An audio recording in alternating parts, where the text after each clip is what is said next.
Hi friends, இன்றைக்கி நம்ம கொத்தமல்லியோட விதைப்புலேருந்து அறுவடை வரைக்கும் தான் நம்ம பார்க்க போகிறோம். கொத்தமல்லி வளர்கிறதுக்கு மண் ரொம்ப லூஸாக இருக்கணுங்க. அதுக்கு முதல்ல மண்ணை நல்லா கொத்தி விட்டு, இந்த மாதிரி நல்லா பொது பொதுன்னு இருக்கிற மாதிரி நல்லா கொத்தி கல்லெல்லாம் இருந்ததுன்னா பொறுக்கிடணும். கொத்தமல்லி விதைக்கு நம்ம சாதாரணமாக சமையலுக்கு யூஸ் பண்ணுற அந்த கொத்தமல்லி விதையே எடுத்துக்கலாம். இதுக்கு தனியாக நம்ம விதைன்னு ஒன்று வாங்கணுன்னு அவசியம் இல்லை. இந்த விதையை ஒரு சமமான அடிப்பகுதி இருக்கிற ஒரு கிண்ணி, இந்த மாதிரி ஏதாவது ஒரு பாத்திரத்தை வச்சு ரெண்டாக உடையிற மாதிரி நல்லா உடச்சி விட்டுக்கணுங்க. அதுக்கப்புறம் இந்த மாதிரி மண்ணை ஒரு கோடு மாதிரி போட்டு அதில் இந்த விதைகளை அப்படியே தூவி விடலாம். விதை கொஞ்சம் நல்லா நெருக்கமாக இருக்கிற மாதிரி கொஞ்சம் நல்லா நிறையவே அந்த இதில் போடணும். அப்போ தான் அது முளைச்சி வரப்போ நல்லா இருக்கும். கொத்தமல்லி விதை முளைக்கிறதுக்கு கொஞ்சம் லேட் ஆகுங்க. மண் அதிகமாக போட்டு மூடாமல் மேலே இந்த அளவுக்கு இருந்ததுன்னா போதும்.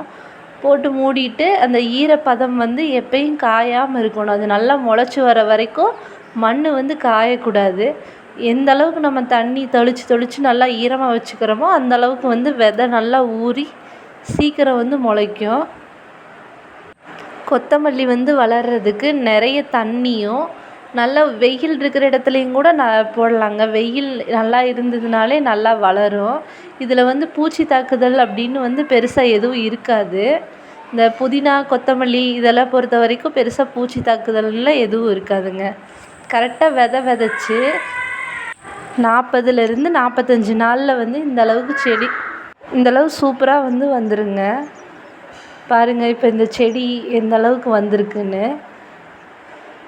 இதுவும் பார்த்திங்கன்னா கரெக்டாக நான் இந்த வீட்டோட கூரை தண்ணி விழுகிற இடமா பார்த்து தெரியாமல் போட்டேன்.